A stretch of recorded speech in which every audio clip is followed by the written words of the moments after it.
Bismillah, Alhamdulillah. Selamat datang kami ucapkan kepada peserta penyuluhan literasi kritis bagi guru di SMP Kota Banjarmasin. Terima kasih telah meluangkan waktu untuk dapat berhadir pada kesempatan kali ini, meskipun dalam kegiatan secara tatap maya. Semoga tidak mengurangi antusias kita semua untuk mengikuti kegiatan sampai akhir nanti. Terima kasih saya ucapkan juga kepada Pak Jumadi atas kesediaan beliau untuk menjadi narasumber pada kegiatan hari ini. Baik, di sini saya sebagai pembawa acara akan membacakan susunan kegiatan kita pada hari ini. Yang pertama, pembukaan. Yang kedua, sambutan dari Ketua MGMP Banjarmasin, mata pelajaran Bahasa Indonesia, oleh Bapak Ali Wardani. Kemudian yang ketiga, penyajian materi oleh narasumber. Yang keempat, tanya jawab. Dan yang kelima, penutup. Baik, untuk menghemat waktu, langsung saja kita buka acara ini dengan bersama-sama mengucapkan Bismillah. Bismillahirrahmanirrahim. Selanjutnya, acara yang kedua adalah sambutan dari Ketua MGMP Kota Banjarmasin, Bapak Ali Wardani. Sudah ada di ruang Zoom, Ali. Kepada Pak Ali, saya persilakan.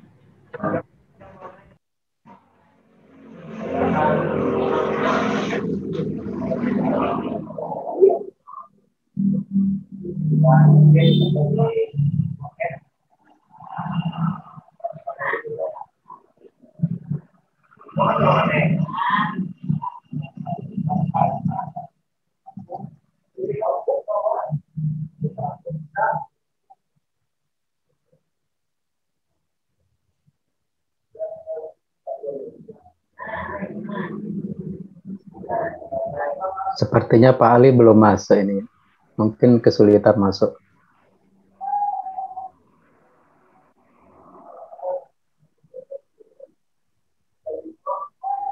Iya Pak, sepertinya belum masuk ya. Tadi sudah bergabung tapi keluar lagi. Iya. Tunggu sebentar, saya hubungi dulu.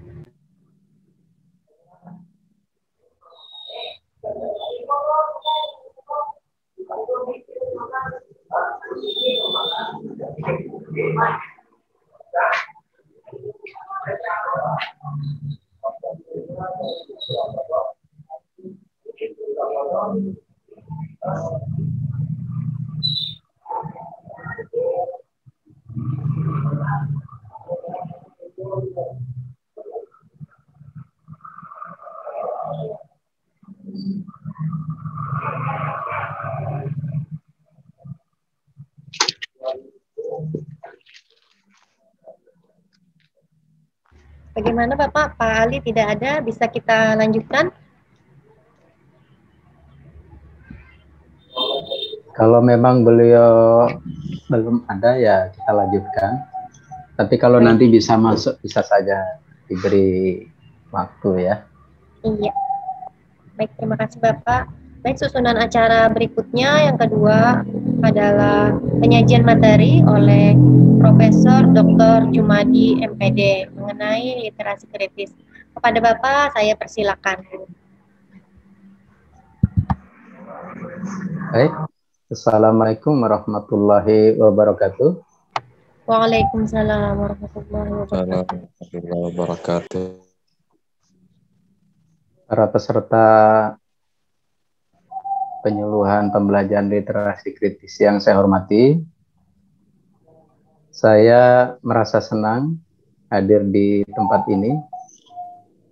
Ada dua hal yang menyebabkan kesenangan itu. Pertama tentu kita bisa silaturahim, ya, mungkin dengan bekas para mahasiswa saya, atau mungkin dengan guru-guru yang alumnus di luar ULN. Jadi salam kenal ya. Dan yang kedua, saya bisa memberikan materi ini sangat penting ya untuk sekarang.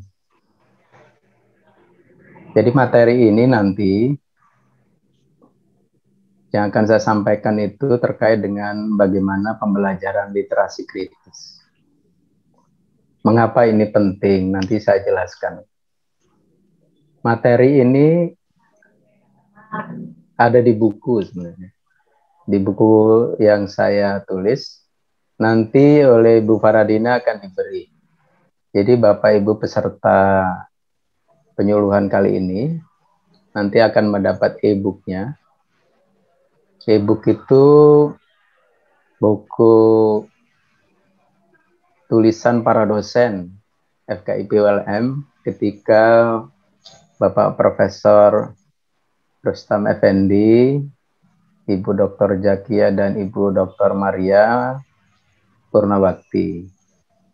Nah, kami sebagai dosen senior menyusun sebuah buku yang kami persembahkan kepada beliau. Nah, di dalam buku itu salah satunya ada tulisan tentang apa yang saya sampaikan ini. Ya. Jadi nanti ada e-book ya, silahkan e-book itu dipakai. Saya mengharapkan bahwa materi pembelajaran ini diterapkan di sekolah dan bisa dipakai sebagai PTK, Bapak. Jadi bahan untuk PTK nanti, bahan penelitian tindakan kelas. Nah, modelnya, model yang hari ini akan saya sampaikan. Nah, tindak lanjut dari hasil penyuluhan ini silakan. Kalau Bapak Ibu mau dibimbing untuk PTK, silakan ya. Silakan buat grup begitu. Nanti akan saya bimbing. Tidak usah Anda biaya apa-apa, gratis saja. Nanti saya bimbing, mudah-mudahan literasi anak di Kota Banjarmasin ini baik. Ya. Baik ya, saya akan share screen materi yang akan saya sampaikan.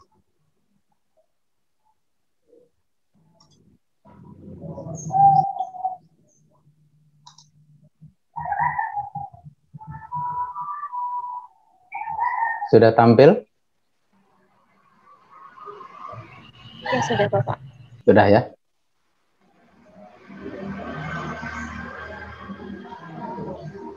Baik.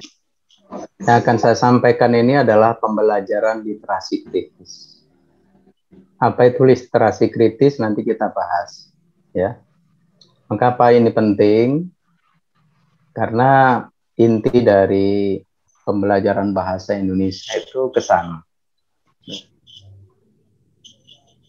Ini nih nama saya, bagi mahasiswa saya yang sudah tahu, tentu tidak asing lagi. Ya. Tapi bagi mahasiswa dari luar ULM mungkin belum kenal, maka melalui penyuluhan ini salam kenal ya.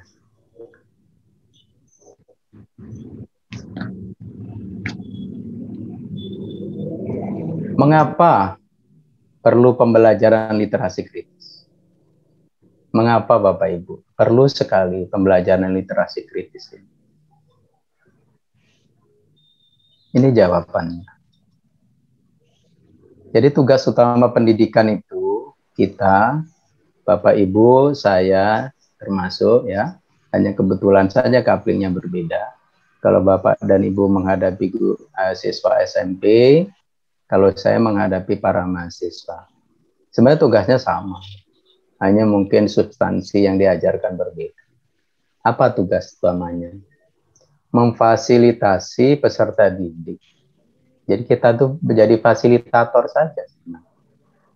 Jadi bukan orang yang serba tahu, yang menuangkan kepada anak didik. Bukan itu. Itu paradigma pendidikan yang sudah ditinggalkan. Jadi kalau sekarang paradigma pendidikan kritis itu memfasilitasi peserta didik agar apa? Agar menjadi generasi unggul. Yang akan kita didik ini, nanti outputnya, outcome-nya itu akan menjadi generasi unggul. Sebab kalau tidak unggul, negara ini tentu akan menghadapi masalah. Kalau generasi yang akan mengganti kita nanti tidak unggul, akan bermasalah besar. Seorang kok. Kameranya kalau nyalain. Gimana nyalainnya? Apa generasi unggul?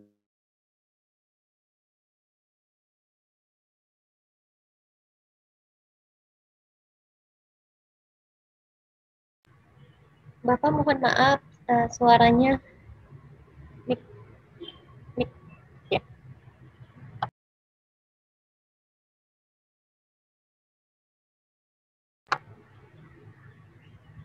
Mik Bapak termati, Pak. Mohon maaf. Mik mik telantangnya. Ya, sudah. Iya, mohon maaf ya. Jadi ini, jadi tugas utama kita itu memfasilitasi peserta didik untuk menjadi generasi yang unggul. Generasi yang unggul itu yang bagaimana? Generasi yang mampu menghadapi masa depannya. Masa depan mereka ini jauh dibanding masa depan kita. Tantangannya berbeda, tingkat kesulitannya berbeda.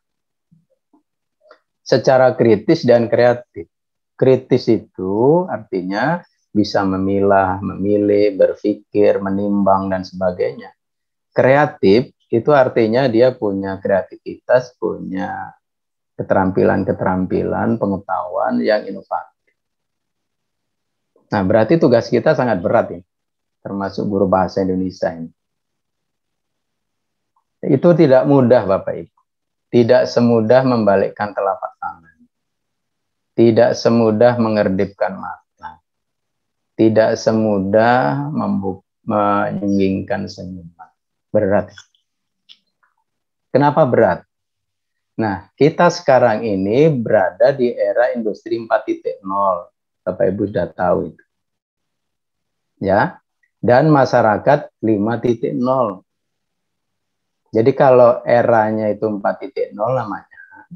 Kalau masyarakatnya 5.0. Itu jangan salah ya, itu istilah itu. 4.0 itu ditandai macam-macam. Jadi sekarang ini teknologi yang mengaburkan batas bidang fisik. Contoh seperti sekarang. Ini sudah kabur batas bidang fisik kita. Kita ada di mana tidak tahu, tapi ada dalam satu tempat. Jadi anak Indonesia bisa bekerja di Amerika sekarang walaupun fisiknya tidak di sana. Jadi ke depan begitu. Ya. Digital. Jadi digital itu. Materi yang saya sampaikan ini, ketika saya kuliah dulu nggak bisa begini. Harus bentuk buku. Tapi sekarang digital.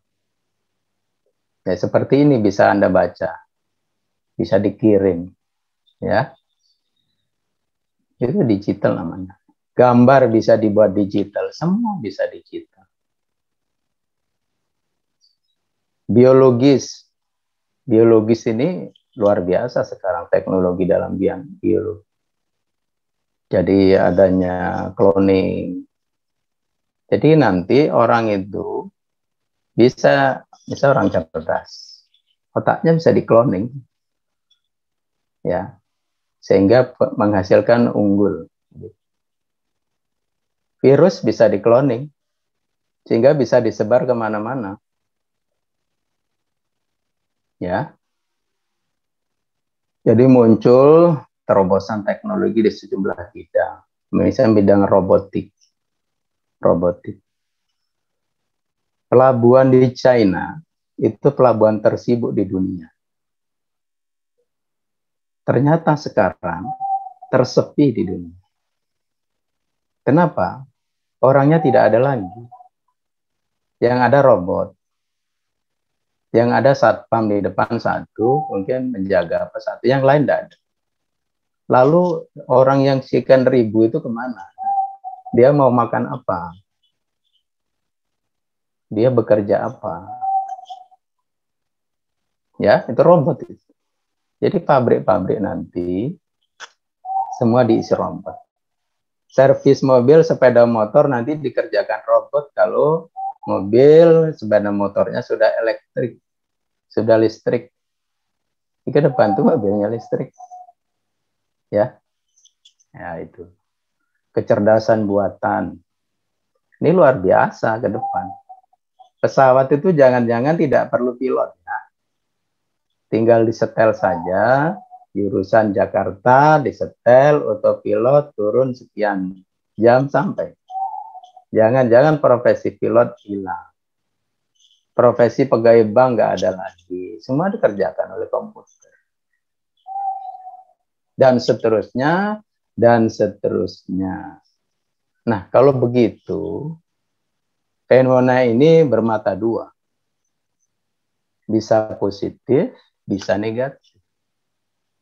Positif jika generasi unggul yang kita ciptakan itu, dia akan bisa memanfaatkan semua teknologi ini untuk kemaslahatan hidupnya. Jadi anak cerdas sekarang, dengan membuat konten YouTube, sebulan menghasilkan miliaran. Itu anak cerdas namanya. Anak unggul. Anak-anak yang tidak cerdas, dia akan menjadi hambatan besar. Karena dia akan tergilas oleh peradaban yang serba cepat, serba masif, dan seterusnya ini. Oleh karena itu, Bapak Ibu, ini harus dihadapi dengan pembelajaran berparadigma kritis.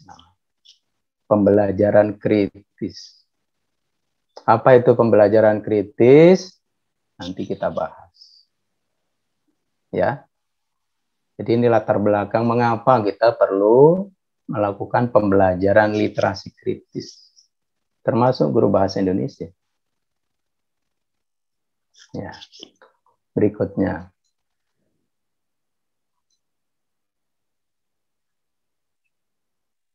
Jadi, peserta didik perlu dibekali dengan kompetensi literasi kritis yang memadai, supaya dia adaptif terhadap tantangan revolusi industri 4.0 dan masyarakat 5.0. Masyarakat 5.0, teknologi 4.0 itu teknologinya yang berkembang, masyarakatnya 5.0. Jadi masyarakat yang menggunakan serba teknologi. Ya. Serba teknologi ke depan itu. Makanya sekarang itu orang-orang tua itu kelabakan. Ya, kalau anak-anak cepat sekali adaptif dengan teknologi industri 4.0. Orang tua seperti saya itu tidak mudah kalau tidak belajar teknologi, bagaimana mengirim data, bagaimana mengakses data dan seterusnya. Nah, kalau anak-anak yang sudah menguasai 4.0 ini, teknologi ini justru menjadi anugerah. Begitu. Mencari bahan tidak perlu ke perpustakaan, berjalan cukup di belakang meja. Sudah bisa melihat perpustakaan di Amerika, di Brasil, di mana-mana. Begitu. Ya. Baik, kita lanjutkan. Nah, sekarang bagaimana kompetensi literasi anak Indonesia? Sudahkah mampu kira-kira kalau kita lepas untuk bisa menghadapi era industri 4.0 dan sudahkah dia menjadi masyarakat 5.0? Ini faktanya. Bagaimana fakta kompetensi literasi kritis siswa kita? Ini akan kita jawab dari dua. Pertama, dari pemeringkatan bagaimana anak kita di tingkat dunia. Yang kedua, dari hasil-hasil penelitian. Mari kita lihat satu persatu. Ya.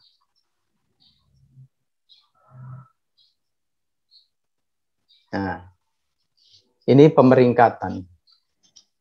Jadi ada OECD namanya. Di dunia ini banyak yang melakukan pemeringkatan. Salah satunya adalah Organization for Economic Cooperation and Development. Ini melakukan pemeringkatan yang dia buat itu lembaganya PISA. PISA, Anda dengar itu PISA. Ya. Program for International Student Assessment. Jadi program internasional untuk mengukur pencapaian siswa. Pencapaian siswa terutama terkait dengan 3. Ya. Jadi ini mengukur anak-anak yang usianya itu sekitar 15 tahun. Berarti anak SD SMP. Oleh karena itu, ini guru SMP tepat sekali mengetahui. Ya, yang diukur apa? Ada 3 literasi yang diukur. 1 literasi membaca, 2 literasi matematika, dan 3 literasi sains. Jadi 3 ini penting sekali untuk menghasilkan generasi unggul itu. Bagaimana membaca? Kenapa membaca? Ini pintu dunia itu diawali dengan membaca. Setelah itu dia bisa menghitung, dan setelah itu dia tahu sains. Nah, kompetensi literasi siswa di suatu negara dianggap sudah baik jika memiliki skor rata-rata 500, minimal. Jadi bahasanya bisa membaca 500, matematika 500, sains 500. Itu sudah dianggap baik. Minimal tapi itu. Tapi ada yang lebih dari itu. Nah, bagaimana anak Indonesia selama ini? PISA-nya bagaimana? Hasil skor PISA. Ini faktanya. Jadi kita ikut PISA tahun 2000. Mulai awal nih. Indonesia, ya, literasi siswa Indonesia itu 377. Berarti jauh ya, ada di bawah ya.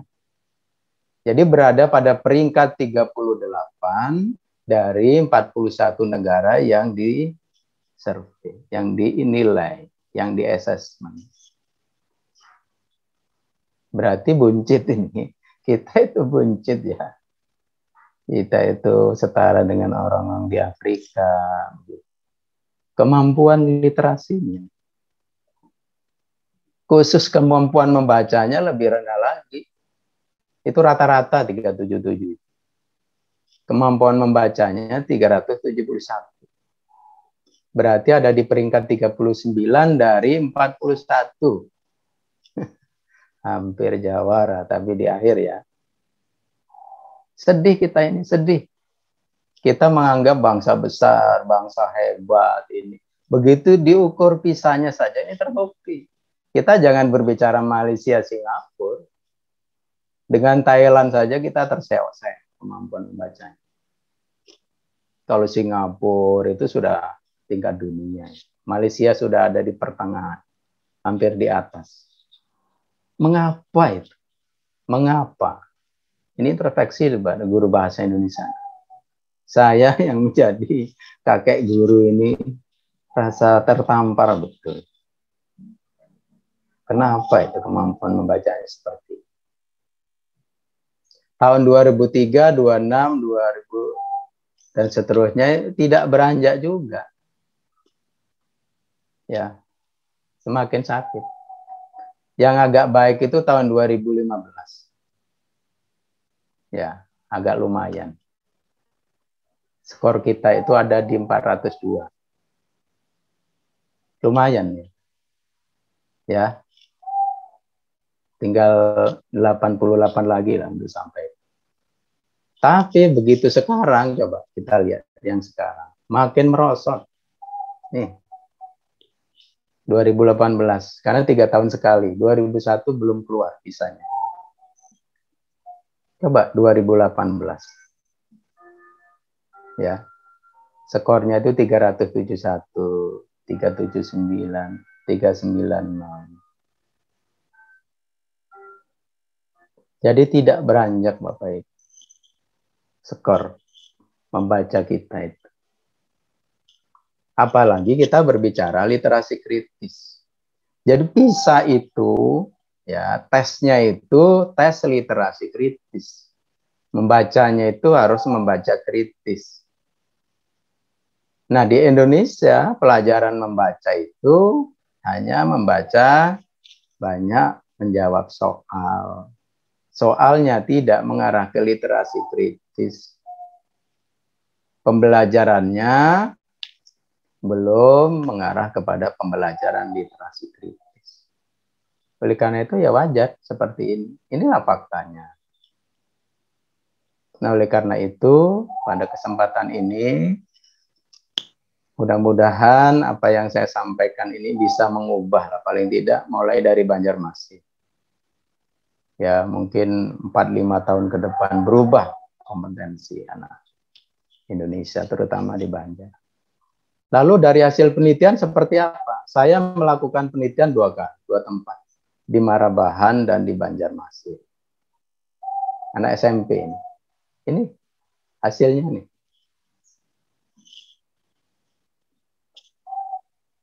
Kompetensi literasi kritis anak di SMP di Marabahan rata-rata, ini sekolah baik yang negeri-negeri ini ya, 5,18. Ini rentangan skornya 0 sampai 100. Belum sampai 0, berarti mirip dengan yang PISA itu. Ya, mirip itu. Jadi kalau dikaitkan dengan skor yang ratusan seperti PISA itu, kira-kira mirip. Memang faktanya begitu. Banjarmasin agak lumayan sedikit.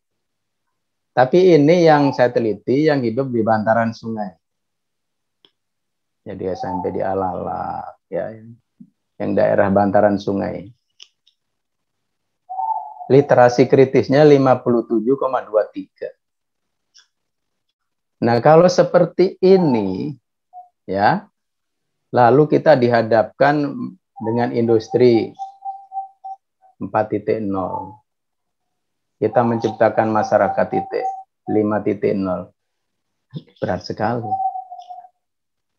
Ya, berat sekali. Nah, oleh karena itu, ini saya tawarkan model pembelajaran literasi kritis, ada 5 langkah. Banyak sebenarnya model. Nah, oleh karena itu kita pelajari dulu apa sih literasi kritis itu. Apa sih literasi itu? Hakikat literasi kritis. Awal konsep literasi itu disampaikan oleh UNESCO. Ini lembaga PBB yang menangani pendidikan. Ini tahun 57. Jadi konsepnya masih seperti itu. Jadi literacy itu sebagai person is literate who can with understanding both read and write short time atau short simple statement on his her everyday life. Artinya kalau diterjemahkan begini loh.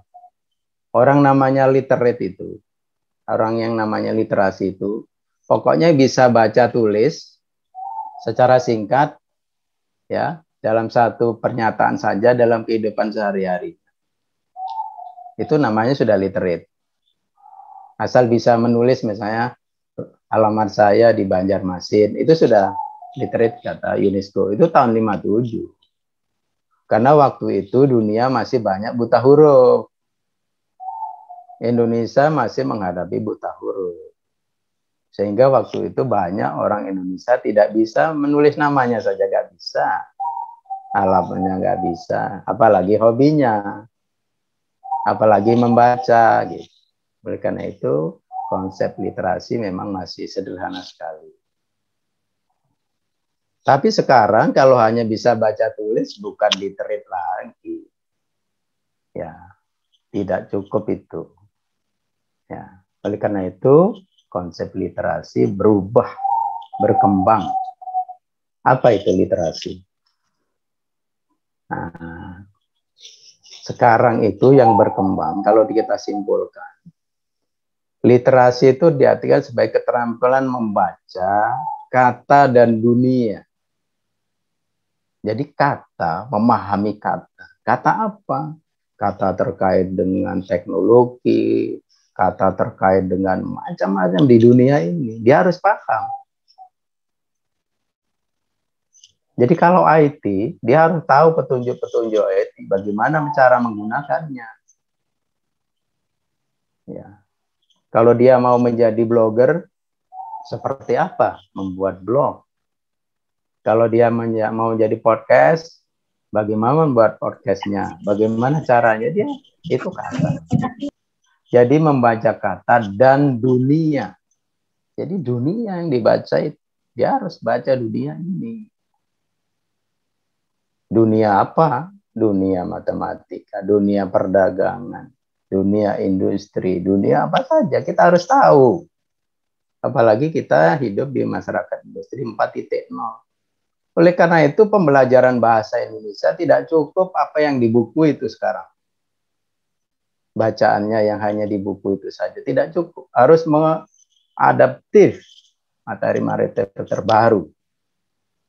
Cari di internet. Ya. Jadi tidak cukup hanya bacaan materi deskriptif. Lalu bacaannya Pantai Tangkisung, nggak cukup itu. Jadi sudah mungkin ada deskripsi tentang Mars anak-anak ke depan itu. Bacaannya itu. Ya. Argumentasi ya sudah berargumen tentang kehidupan nyata, problematik di kehidupan nyata. Jadi ke sana penelitiannya. Jadi ke sana ya bacaan-bacaan. Yaitu membaca kata dan dunia dengan kaitannya dalam memecahkan masalah kehidupan. Itulah literasi. Bisa memecahkan masalah kehidupan. Jadi anak-anak harus tahu literasi keuangan. Anak-anak Banjarmasin harus tahu literasi lingkungan air. Supaya dia tidak mencemari sungainya. Tidak membuang kotoran di sungai. Kalau dia tahu bahaya tentang pencemaran air. Begitu. Anak Banjarmasin harus tahu bagaimana berlalu lintas yang cerdas, yang santun. Karena lalu lintasnya sudah hiruk pikuk macet. Jadi bacaannya sudah lalu lintas. Santun berlalu lintas. Dan seterusnya. Ya, itulah namanya literasi. Ya. Nah, jadi teori literasi kritis itu memandang literasi sebagai suatu tindakan pemahaman. Jadi anak harus paham tentang lingkungan, paham tentang keuangan, supaya nggak ditipu, paham tentang perbankan, supaya dia tahu bagaimana memanfaatkan bank dengan baik, dan seterusnya. Jadi memberdayakan seseorang dengan membantunya menemukan suara mereka. Suara mereka itu artinya dia bisa mengungkapkan gagasan melalui ketika dia berbicara, berdebat. Dia bisa mengungkapkan gagasannya dengan menulis. Nulis apa saja. Dan tanggung jawab etik. Anak-anak kita harus punya tanggung jawab etik. Jadi jangan sampai kalau dia jadi pengusaha batu bara menghancurkan lingkungan. Karena dia tahu bacaannya sejak SMP diajari kerusakan lingkungan. Sehingga tahu dia. Sehingga kalau jadi pengusaha, dia nanti menjadi pejabat, tahu. Dia memelihara lingkungan. Tidak asal kaya, tapi anak cucunya menderita. Itu generasi unggul itu begitu. Jadi untuk memperbaiki dunia mereka. Maslahat. Anak-anak tahu etik literasi terkait bagaimana menghormati antar agama. Tidak saling menghina, tidak saling mencaci maki, begitu. Sehingga dunia mereka damai, baik, ya. Makanya harus tahu itu literasinya. Jika dikaitkan dengan wacana di kelas, jadi aktivitas literasi itu menyangkut aktivitas menahukan seseorang dengan teks tulis dan lisan dan yang lain. Nah, teks tulis lisan itu dengan bidang apa saja. Ya. Nah, jadi literasi itu ya ada 3 prinsip. Ada 4 prinsip kalau menurut Al-Wasilah, tapi pakar lain itu ada. Dan banyaklah prinsip-prinsip ini. Kalau Al-Wasilah melihatnya begini. Literasi itu harus berkaitan dengan kecakapan hidup yang memungkinkan manusia berfungsi maksimal sebagai anggota masyarakat. Kecakapan hidup. Apa kecakapan hidup di masyarakat? Ya, memelihara lingkungan, menjaga kebersihan, saling toleransi, dan seterusnya itu, supaya dia hidup di masyarakat itu tidak membuat masalah. Ya, hidup di masyarakat yang penuh dengan teknologi, industri, dan sebagainya, dia nggak bisa. Wah, repot itu. Ya. Ini contohnya begini, anak Indonesia itu, jika di rumahnya terjadi konsleting listrik, kebakaran, dia akan menangis sekeras-kerasnya ada di sudut ruangan. Itu anak Indonesia. Kenapa? Karena dia tidak diberi literasi di sekolah, juga oleh orang tuanya. Kalau terjadi konslet, apa yang harus dilakukan? Kalau anak barat nggak begitu. Dia langsung mencari saklar. Dimatikan saklar. Kalau anak Indonesia menangis saja, kalian. Ya, karena tidak diajari ya kecakapan hidup untuk bagaimana kalau ada bahaya konsleting listrik, kebakaran. Nah, itu harus diajari dengan bacaan. Ya. Berikutnya, literasi menyangkut kemampuan reseptif dan produktif. Ya, berupaya berwacana. Jadi bisa mengungkapkan gagasannya. Oleh karena itu di sekolah tetap saja harus ada pembelajaran bagaimana anak mengungkapkan pendapat. Supaya ketika hidup di masyarakat, dia bisa mengungkapkan. Seperti guru-guru ini. Seperti murid. Ketika ada pembelajaran, dia bisa mengungkapkan pendapat. Kalau dilatih dengan literasi. Dan bisa menyampaikan secara tertulis. Ya, gagasannya itu. Lalu literasi adalah kemampuan memecahkan masalah. Problem solving. Oleh karena itu, pembelajaran literasi di sekolah harus problem based learning. Jadi berdasarkan masalah. Misalnya pencemaran air. Diberi bacaannya itu. Problem based. Nanti anak-anak akan berdiskusi apa isinya, bagaimana memecahkan masalah. Sehingga kalau lulus itu, anak pasti tahu dia tidak akan mencemarkan lingkungan. Problem based. Ya. Lalu ada bullying misalnya bacaan.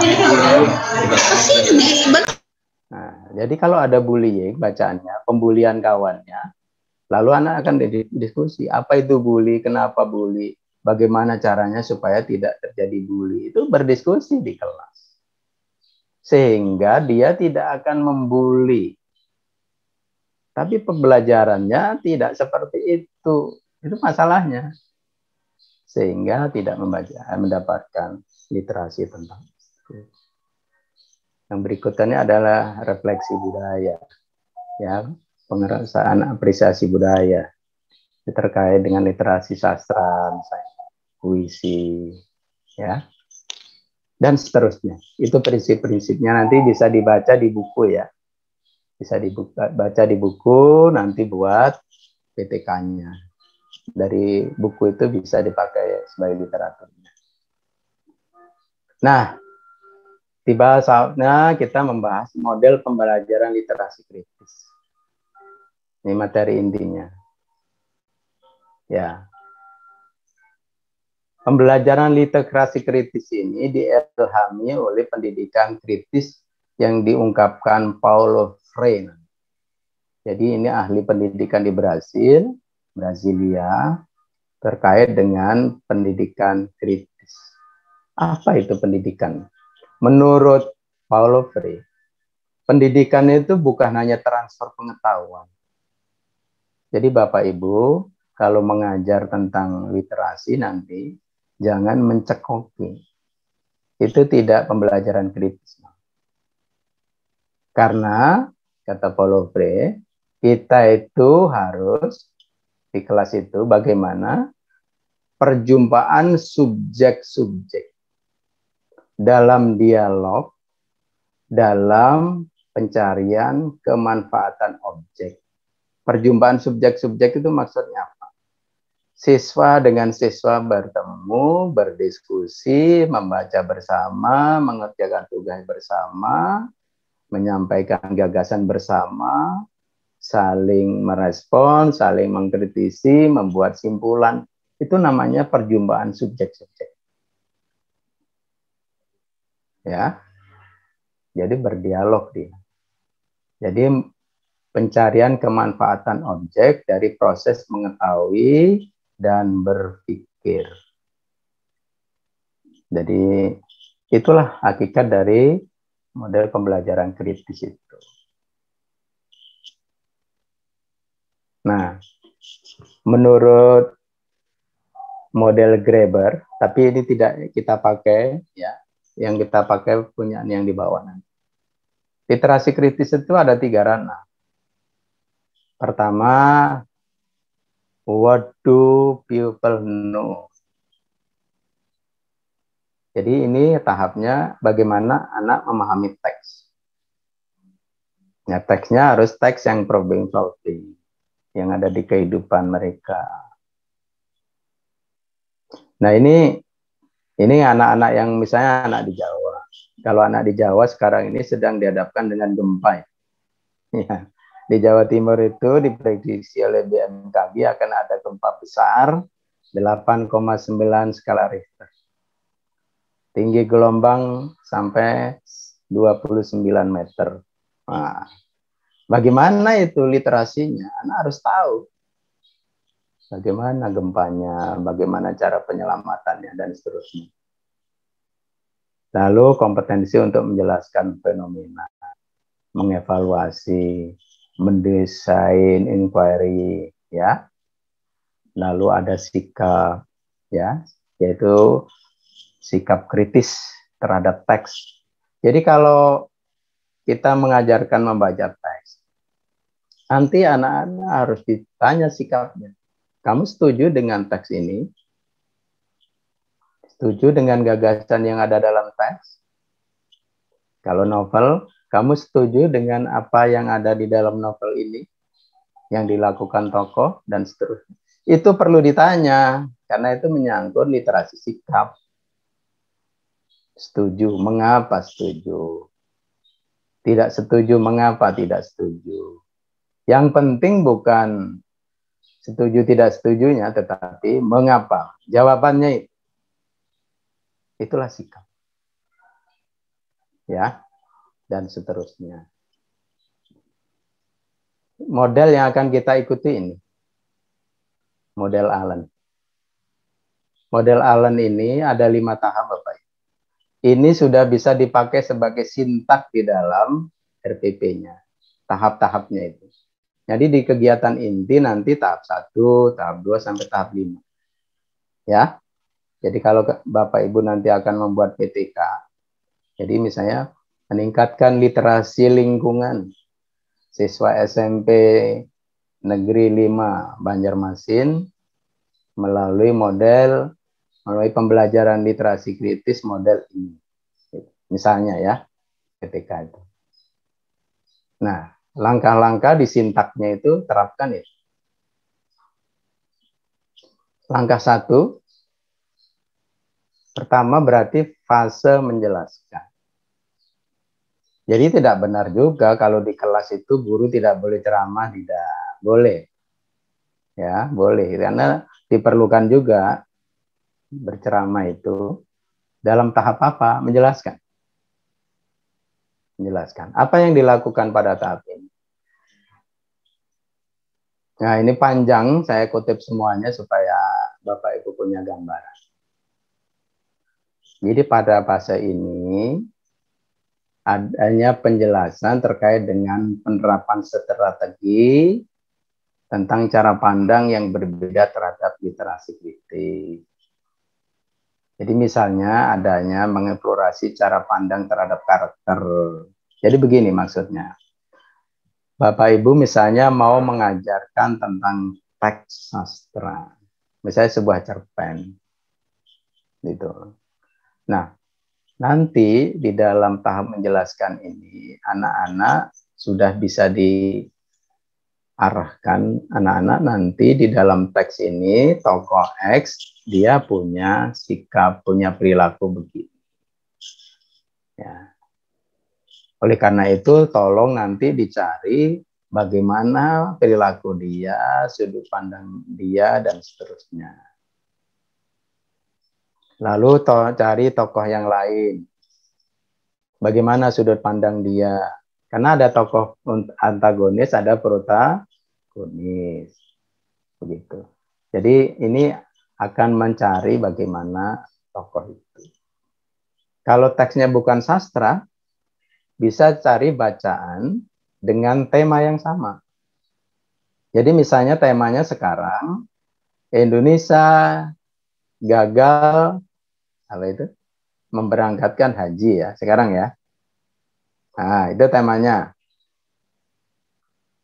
Oleh karena itu, cari beberapa bacaan di koran secara elektronik ataupun yang tidak, beberapa bacaan bagaimana si penulis atau koran itu menjelaskan tentang itu. Beda-beda sudut pandangnya. Ada yang membela pemerintah, ya kan? Ada yang membela umat, ada yang netral, ada yang macam-macam. Nah, itu namanya sudut pandang. Dijelaskan dulu kepada anak. Ya.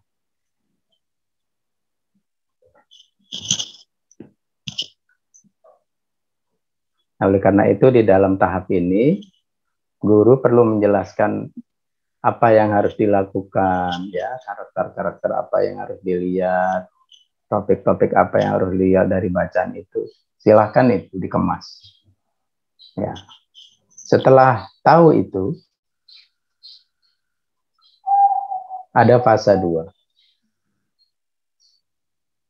Nah, setelah dia ada misalnya pemerintah menjelaskan bahwa kegagalan mengirim haji ini karena Arab Saudi tidak memberi kuota. Itu kata versi pemerintah. Gitu ya. Oleh karena itu anak-anak suruh baca itu. Suruh baca itu anak-anak di kelompoknya itu. Terus yang lain yang mewakili masyarakat, nah itu ada bacaannya. Oh tidak, ya karena katanya pemerintah Arab Saudi belum memberi itu, tapi Indonesia saja yang membatalkan gitu ya. Itu ada bacaan begitu, jadi sudut pandang gitu.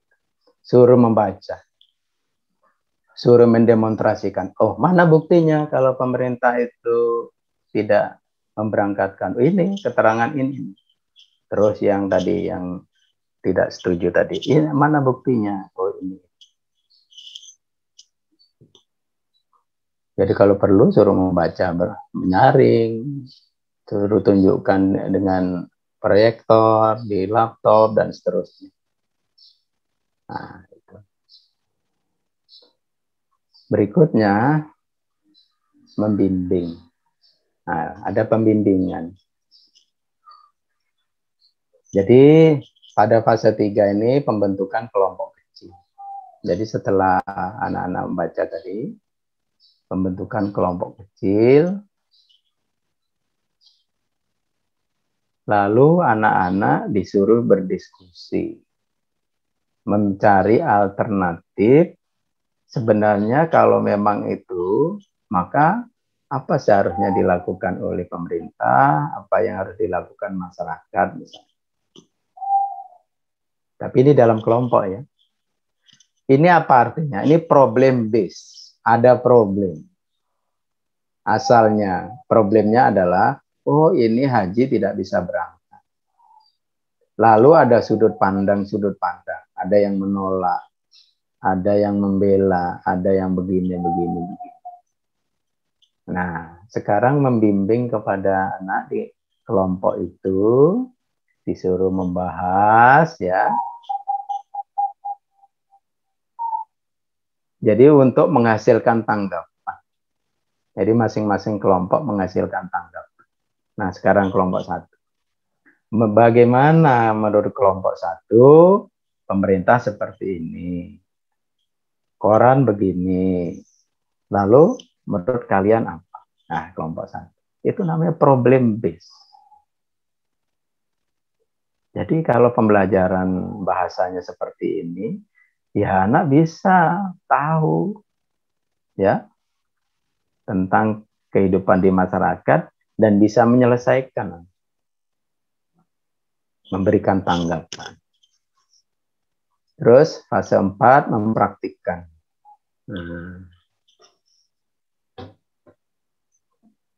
Ya, oleh karena itu akhirnya kelompok kecil mempraktekkan apa yang dia pikirkan ya, sehingga dia bisa menjalankan hal yang baik. Sehingga kalau ada teks yang misalnya tidak relevan ya, yang disebut hoax itu, anak-anak nggak akan terpengaruh itu kalau dia sudah belajar seperti ini. Dia kritis menanggapi sesuatu. Ya. Yang kelima terakhir ini merefleksikan. Ya, setelah itu ditanya itu, anak-anak kalian sudah mempelajari ini, apa yang sudah kalian dapat, apa yang masih kesulitan, senang atau tidak, dan seterusnya. Ini refleksi. Nah, kalau pembelajaran seperti ini, kira-kira bisa anak Indonesia akan naik. Ya, karena soalnya di PISA itu begitu, problem based. Problem. Nah, anak Indonesia membacanya saja, membaca literalnya tidak bisa, dihadapkan membaca problem base, akhirnya yaitu skornya. Ya. Nah, ini mudah-mudahan ini guru-guru muda ya, guru-guru ini kan masih muda-muda ya.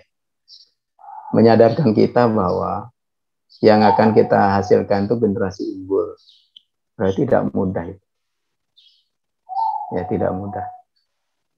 Oleh karena itu, pembelajaran membaca di sekolah harus diarahkan untuk menyelesaikan problem base. Kalau itu sudah terbiasa, begitu dia membaca, mudah. Ya. Baik, itu tahapnya. Nah, ini ya. Ini contoh materinya, silakan nanti bisa. Nah, ini contoh ya. Misalnya ini bahan bacaannya ini. Bahan bacaan tentang nih contoh ya. Pencemaran sungai di Kota Banjarmasin. Nah, ini salah satu jenis bacaan. Cari. Nanti kalau ini mau dipakai PTK silahkan. Soalnya sudah ada. Ya, silahkan dipakai. Nah, anak itu diajak mencermati bagaimana pencemaran sungai di Kota Banjarmasin dengan 5 langkah tadi. Ya, cari teks lain misalnya. Yang bukan Clara yang menulis. Mungkin yang lain di Banjarmasin Post, mungkin ada di mana. Mungkin bisa bertentangan. Oh, katanya yang di kata Clara begini. Tapi kata Banjarmasin Post begini. Lalu menurut kamu bagaimana? Gitu nanti itu diskusi. Nah, ada berbagai pencemaran di situ. Pencemaran sungai dan akibatnya. Dia tahu akibat pencemaran sungai nanti. Ya. Lalu apalagi di sini yang harus dia diskusikan ya, dan seterusnya. Lalu di sini bacaannya. Nah, bacaan untuk mengetes itu ada dua. Ada yang proses pemahaman. Jadi literasi kritis itu harus ada pemahaman dan juga ada, nah ini ya, yang soal berikutnya ini harus memberi tanggapan, memberi solusi. Oleh karena itu soalnya ini kan, bacalah teks berikut. Nah ini teksnya. Berdasarkan teks di atas, gaya hidup masyarakat Banjarmasin terutama aktivitas MCK sebagai pemicu utama pencemaran sungai. Jadi pencemaran sungai di Banjarmasin ini menurut Clara, penelitian Clara ini, MCK itu mandi, cuci, kakus, itu kan. Nah, supaya generasi unggul ke depan bisa memelihara sungainya, harus diberi bacaan ini. Ternyata anak tidak tahu itu. Isinya tidak tahu apa dampaknya dan sebagainya. Begitu ditanya. Makanya skornya rendah itu. Lalu ditanya, menurut Anda, ya, aktivitas apa saja yang dilakukan oleh masyarakat di Kota Banjarmasin? Suruh menjelaskan itu. Mandinya kayak apa mandi? Ya, mandi masyarakat di Banjarmasin itu kayak cuci apa saja di sana. Cucinya itu cuci apa saja itu. Ya, mau cuci bangkai di situ. Iya kan? Mau cuci badannya di situ. Cuci apa saja di situ. Dan orang segitu banyak, bagaimana nggak cemar sungainya? Jadi kalau di Belanda itu mirip dengan yang di depan Sabilan. Bedanya Belanda itu kalau dilihat dari atas, banyunya itu biru. Kalau di depan Sabilal banyunya kuning. Kenapa? Ini persoalannya. Nah, anak SMP harus diajari. Paham ya? Lalu, nah akhirnya disuruh. Ini kan supaya dia coba uraikan hal-hal yang harus dilakukan oleh masyarakat. Dan juga pemerintah daerah untuk mengatasi masalah pencemaran air sungai. Dia berpendapat itu. Yang harus dilakukan masyarakat gimana ya? Apa saja itu.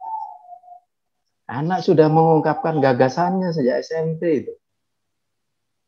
Sudah bisa memberi alternatif. Ya, bagaimana yang harus dilakukan pemerintah dan seterusnya. Ini ada 4 soal yang begitu. Nah, kalau ini dilakukan, insya Allah bisa anak Indonesia itu.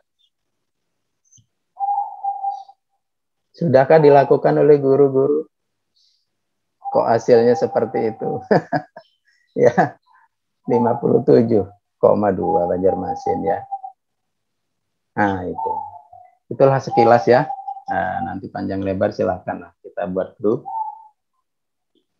Kalau memang perlu ya, mau membuat PTK dan sebagainya. Itu Bu Faradina ya, yang bisa saya sampaikan. Nanti lebih lanjut dibaca di buku ya, di e-booknya ya. Nanti masing-masing ini diberi e-book.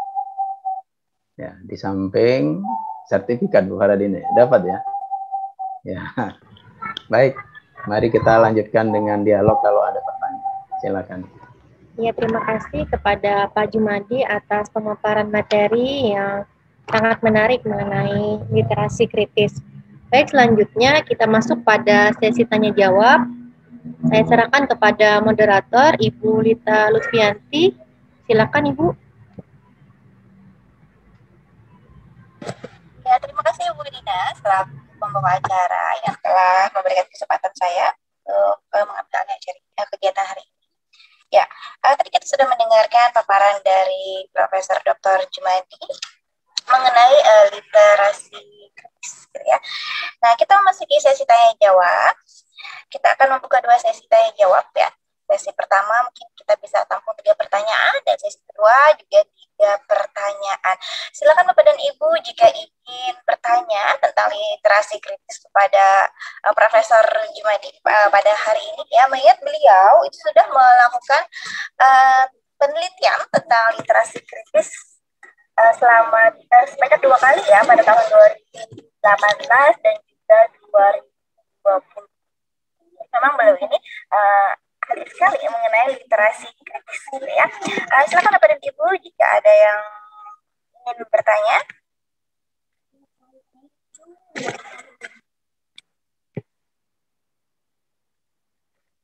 Bisa buka pelantangnya Bapak dan Ibu dan sebutkan nama dan asal sekolahnya dari mana.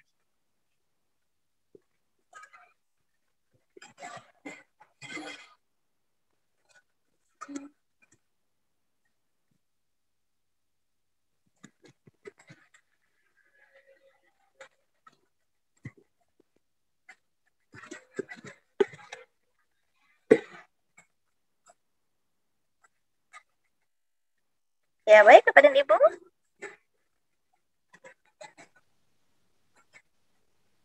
Apakah ada yang ingin mengajukan pertanyaan kepada narasumber kita pada hari ini?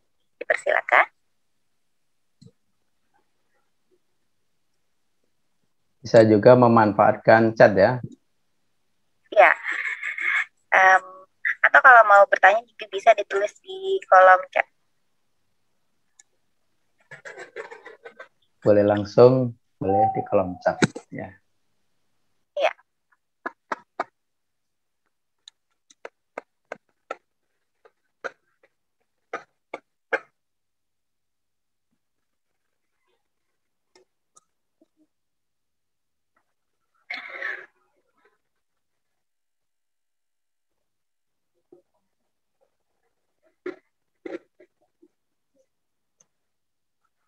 Ya, bagaimana Bapak dan Ibu?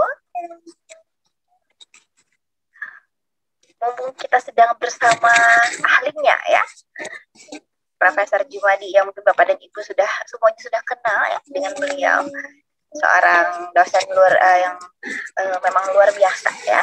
Salah satu guru besar di Universitas Lambung Mangkurat. Yang sepak terjang beliau di dunia pendidikan memang sudah tidak diragukan lagi.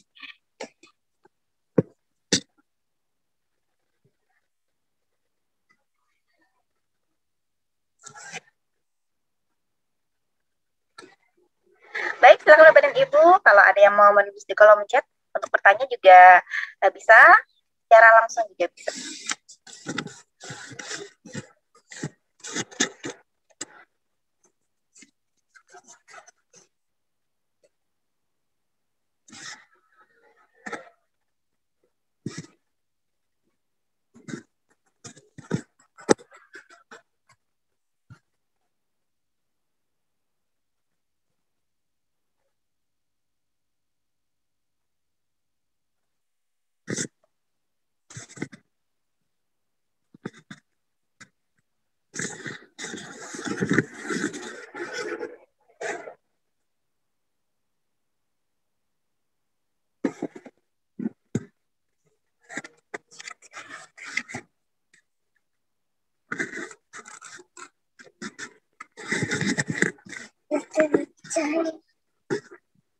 Ya, silakan Bapak dan Ibu.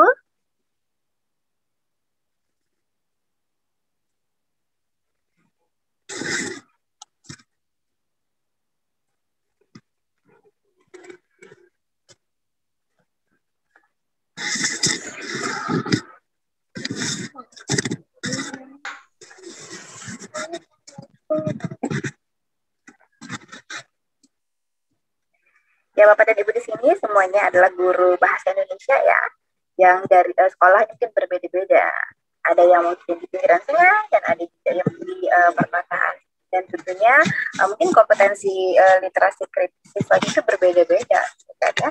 Ya, mungkin ada yang mau ditanyakan dengan Profesor Jumadi. Siapa tahu nanti tergerak itu untuk bagaimana sih meningkatkan kompetensi literasi kritis bagi siswa di sekolah Bapak dan Ibu. Ya, di kolom chat sudah ada itu, ya. Dari Ibu Kiaz Rizkia ya, beliau bertanya bagaimana agar menumbuhkan minat literasi kritis pada siswa gitu ya.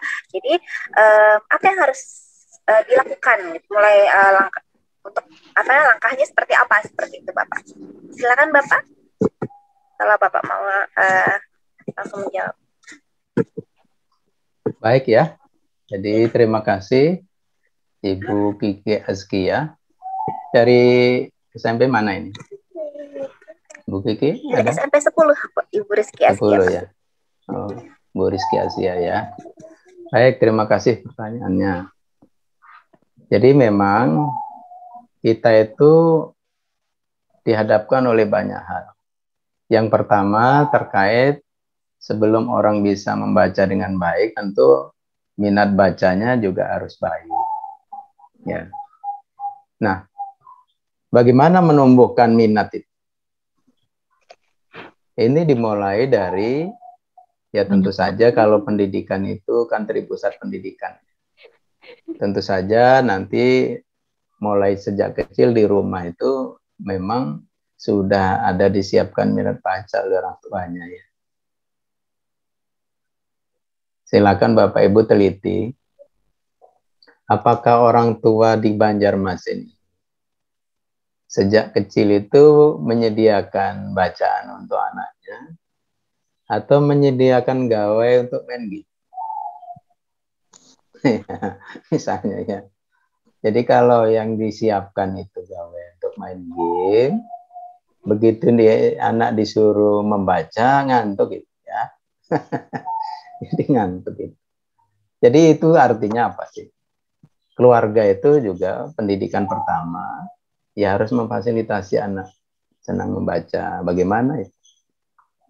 Oh berarti di rumah orang tua, terutama yang terpelajar inilah memberi contoh ya. Di rumahnya, oh ada itu bacaan-bacaan. Disediakan bacaan anak itu. Dan diajak memang, disuruh baca, diajak. Mungkin ada buku-buku cerita. Kalau dulu, di keluarga Indonesia itu banyak bubu. Dulu ya. Saya nggak tahu sekarang. Bu Paradina, bacaannya apa di rumah? Adalah bacaan, Bu. Ada Bapak. Ada. Apa itu? Sekarang majalah apa ya?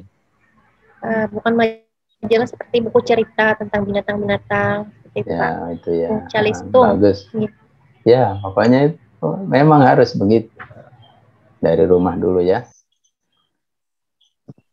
Lalu, kalau rumah tidak, masyarakat juga harus muncul. Oleh karena itu ada perpustakaan. Perpustakaan seharusnya itu tugas pemerintah ini. Ya, perpustakaan keliling. Yang anak-anak di pelosok itu yang tidak tersentuh oleh teknologi membaca di internet, itu datangi dengan bacaan-bacaan tiap hari apa. Begitu seharusnya. Itu tugas pemerintah ya. Tapi apakah ini sudah dilakukan?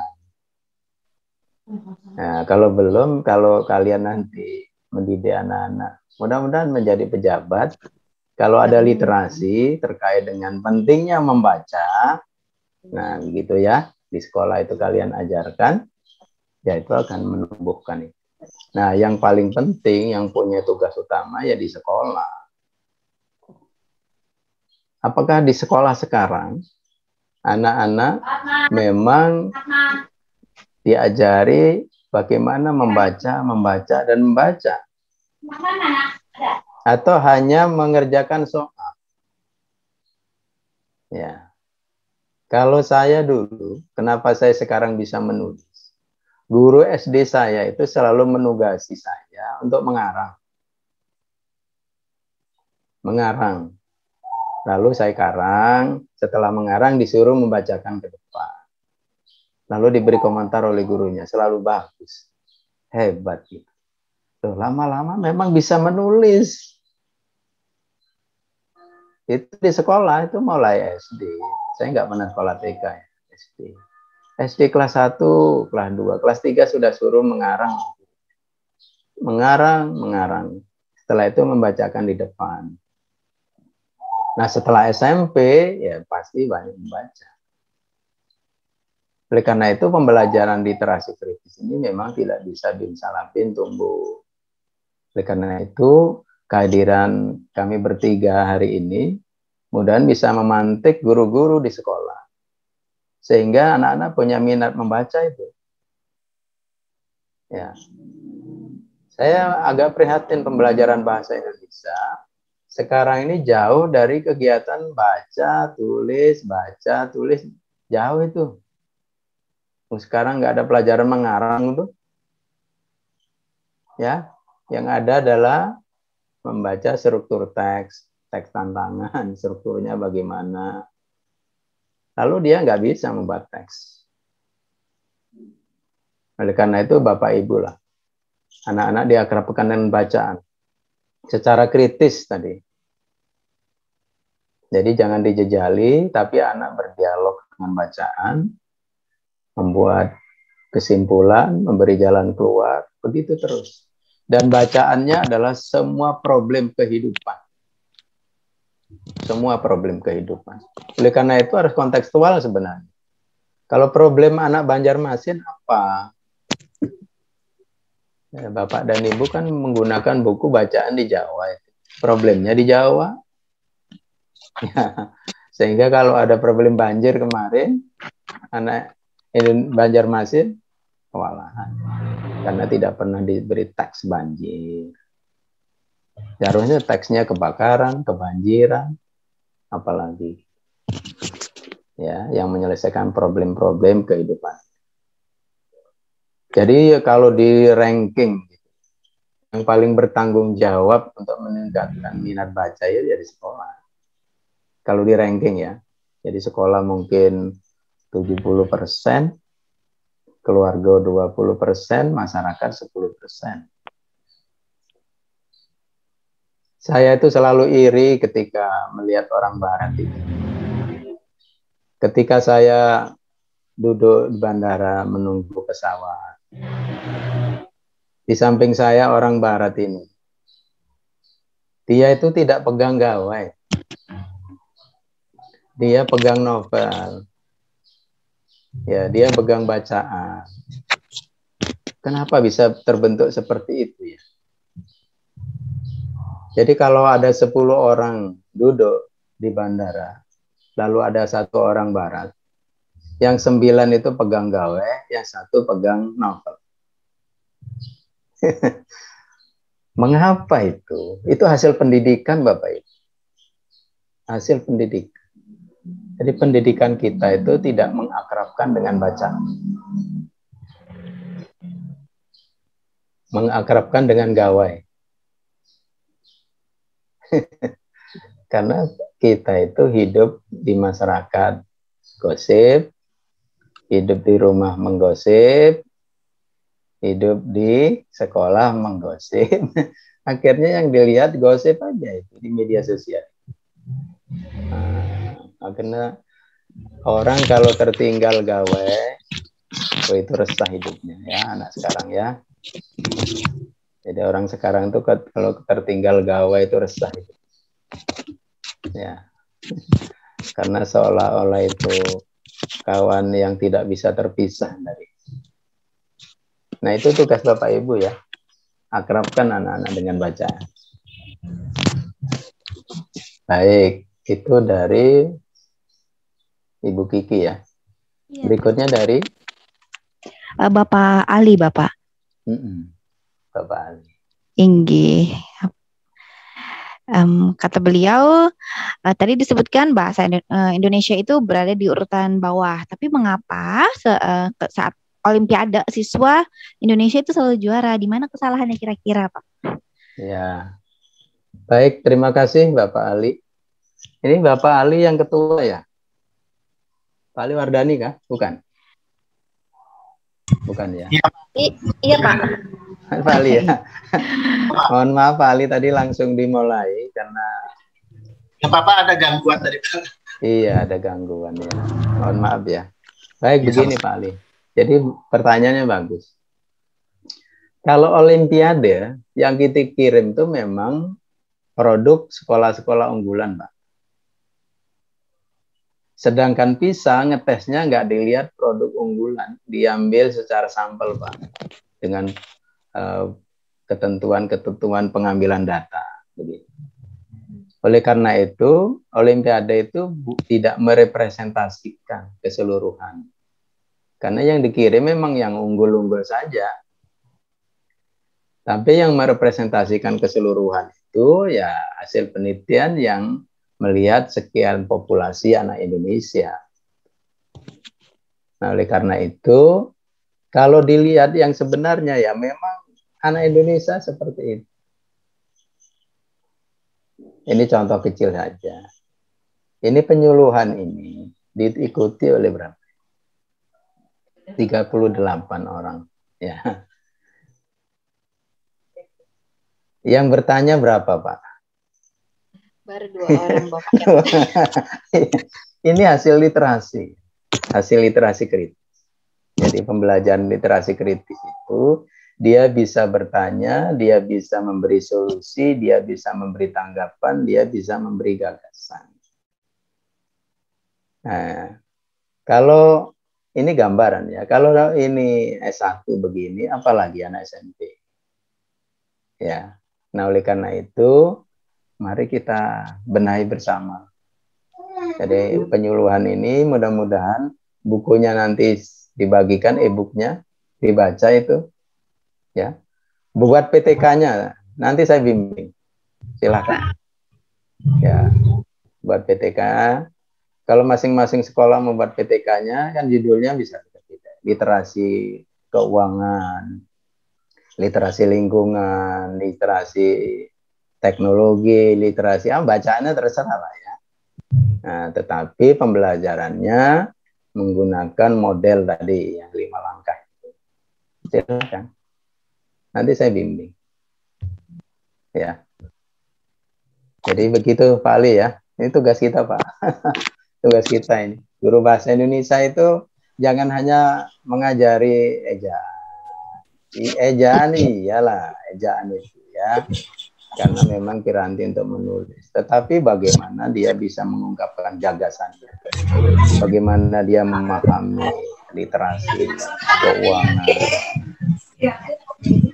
Kalau sejak SMP diajari literasi berlalu lintas, sejak SD, nggak mungkin Pak semrawut lalu lintas kita seperti sekarang ini. Ya kan? Masa di Gambut itu tabrakan terus? Padahal jalannya lurus, ya kan? Ini persoalan literasi, literasi berlalu lintas. Kalau literasinya bagus, mungkin 15-20 tahun ke depan, kita nggak menghirup asap Pak kalau kemarau. Karena dia tahu literasi lingkungan, bahayanya membakar, dan seterusnya. Diajarkan itu di SMP, di SD, melalui bacaan. Begitu. Ini karena tidak pernah ada itu literasi. Sehingga tangannya itu kalau tidak manya luput, gatam. Sehingga kalau ada semak itu dibakar. Akhirnya apa? Sesak gitu. Sesak nafas. Jadi kalau Bapak dan Ibu melihat di internet, Pulau Kalimantan itu ya, nanti kalau sudah, ini bentar lagi kan kebakaran kita ya. Jadi kalau sudah kemarau, Pulau Kalimantan itu ada bagian Malaysia, ada Indonesia toh. Kenapa yang Indonesia itu penuh asap? Kenapa ini? Begitu yang di Sarawak dia tidak itu. Tidak. Mengapa? Ini persoalan literasi. Jadi jangan diremehkan literasi, karena itu dasar. Kalau orang itu paham, mengerti, bisa memberi jalan keluar, dia tidak akan bertindak. Hal-hal yang negatif itu. Begitu. Ibu ini ada lagi, Bu Retno ya?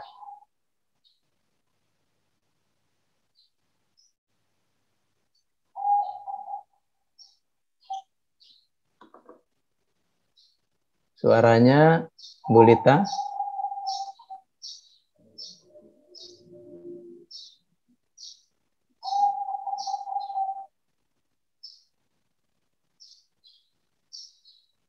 Baik, jadi Bu Lita suaranya hilang ya. Unmute itu.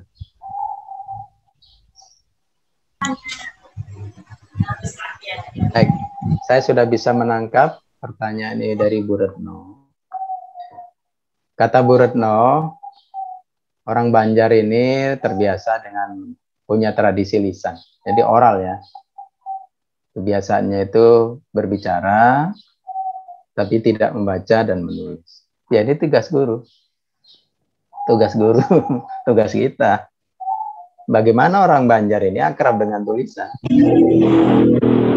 Peradaban itu berkembang karena tulisan, Bapak Ibu. Bukan karena omongan. Kita tahu pemikiran Al-Ghazali, kita tahu pemikiran misalnya Socrates, atau kita tahu pemikiran Syekh Arsyad Al-Banjari karena dari mana itu? Dari tulisan, Bapak Ibu. Dari membaca. Seandainya Al-Ghazali tidak menulis, seandainya guru Kelampayan tidak menulis, kita tidak tahu itu gagasannya. Kita tidak tahu pemikiran. Oleh karena itu, mari kita di samping tradisi lisan, bahasa tulis kita akrabkan. Sebenarnya orang Banjar ini sudah dimulai oleh guru Kelampayan pada abad berapa sudah menulis kitab yang sangat terkenal, Sabilal Muhtadi. Kitab itu dipakai di Malaysia, kitab itu dipakai di Sumatera, di Jawa, sampai ke Thailand, Patani. Itu contoh orang Banjar, peradabannya itu dulu sudah tinggi. Dia sudah menulis. Karena kebetulan beliau ini belajar ke Arab, di sana memang tradisi tulis, ya. Nah, begitu anak keturunan kita ini, kenapa tidak melanjutkan dengan tradisi tulis? Ya, itu tugas pendidikan, tugas kita di sekolah. Jadi menulis, dan menulis. Ya. Berbicara, ya berbicara, tidak masalah. Jadi tradisi itu bisa tradisi lisan, bisa tradisi tulis. Literasi juga bisa literasi lisan, bisa literasi tulis. Tetapi yang budaya itu berkembang jika kita punya tradisi tulis. Ya. Dengan bacaan, dengan membaca, dengan menulis. Ya, itu pertanyaan dari Bu Retno. Tugas kita, Bapak Ibu. Itu tidak mudah. Oleh karena itu, seperti saya jelaskan tadi, guru saya dulu walaupun desa dia, gajinya kecil, tapi ngajarnya benar. Sejak kecil saya diajari menulis, membaca, menulis, akhirnya bisa menulis. Ya, tidak hanya diajari berbicara. Berbicara iya, ketika saya membacakan karangan saya, itu berbicara. Tapi saya menuangkan gagasannya melalui tulisan-tulisan. Saya tulis berlibur ke rumah nenek. Ya, saya tulis. Jadi kalau liburan diberi PR. Nah, setelah itu nanti suruh membaca di rumah. Kalau hari-hari disuruh menulis, pasti. Coba aja Bapak Ibu di rumah, diajari terus, dilatih suruh menulis. Ya. Di sekolah apalagi kan tugas kita. Baik, itu dari Ibu Retno. Yang berikutnya Bu Sriani ya. Iya Bapak, dari Ibu Sriani.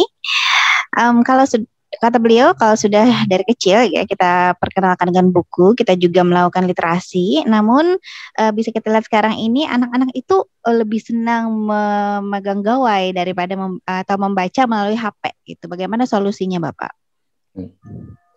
Kalau HP itu untuk membaca tidak masalah. Itu sarana membaca saja. Ya, boleh HP, boleh kertas, karena 4.0 itu kemungkinan kertas itu nanti akan gulung tikar.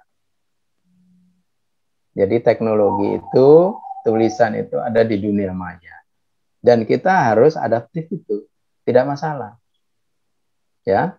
Jadi HP, jangan alergi dengan HP, tidak masalah. Tetapi HP digunakan untuk apa? Untuk mencari, untuk membaca, tidak masalah Bapak Ibu. HP itu tidak masalah. Ini kan di sekolah banyak yang melarang muridnya bawa HP. Oh, itu dia hidup di 3.0 itu. Kita ini sekarang hidup di 4.0. Ya harus dihadapi. HP itu bagian dari hidup kita, tetapi jangan untuk apa? Untuk main game siang malam. Anak yang main game sejak kecil. Ini hasil riset ya, hasil penelitian. Di otaknya itu di bagian limbiknya. Limbiknya itu, limbik itu bagian kekerasan. Dia akan kena itu. Oleh karena itu di game itu kan bagaimana memenangkan. Game-game yang perang kan anak-anak sekarang. Bagaimana mengalahkan kawan, bagaimana menangkis, bagaimana. Itu adalah kekerasan semua. Itu di bagian limbik, bagian otak yang akan diserang. Sehingga anak itu nanti akan keras. Jadi problem-problem itu dihadapi dengan kekerasan. Ini hasil penelitian. Oleh karena itu Bapak Ibu ada yang supaya anaknya nggak ngerecoki, dibelikan HP, disetelkan game, kan gitu ya. Nah nanti itu orang tuanya 5 tahun ke depan akan memetik hasil. Anaknya menyelesaikan segala sesuatu dengan kekerasan. Karena sudah terbiasa di otak, di limbiknya itu kena dia. Ya, oleh karena itu, di sekolah juga HP silakan. Tapi ya tetap harus ada pengawasan ya. Jadi jangan alergi dengan HP. Ya. Terus berikutnya. Iya Bapak, ini selanjutnya ada pertanyaan dari Ibu Hestira. Nah, kata beliau saat anak sudah selesai membaca, lalu ada sesi mengungkapkan gagasan, baik secara lisan maupun tulisan, biasanya siswa itu merasa kesulitan, ya. Jadi bagaimana peran guru untuk memancing siswa dalam berpikir kritis, atau setidaknya dia tidak malu untuk mengungkapkan gagasannya, baik itu lisan maupun tulisan. Mungkin siswanya bisa dikatakan tidak pede, mungkin Pak. Nah. Iya. Baik begini, hasil penelitian saya, pendidikan di Indonesia itu cenderung dominatif. Ini sudah sejak SD, sejak TK mungkin. Dominatif itu apa? Dominatif itu guru yang menjadi penguasa tunggal di kelas. Paradigmanya adalah disiplin. Disiplin itu salah dalam penerapannya. Jadi kalau orang disiplin, anggapannya di kelas itu diam. Diam itu baik. Tekun mencatat. Gitu ya. Jadi kalau anak bawel bertanya, anak bawel mengungkapkan gagasan, gurunya pusing. Gitu ya. Akibatnya apa? Begitu itu paradigma yang disampaikan, kelas itu menjadi sunyi.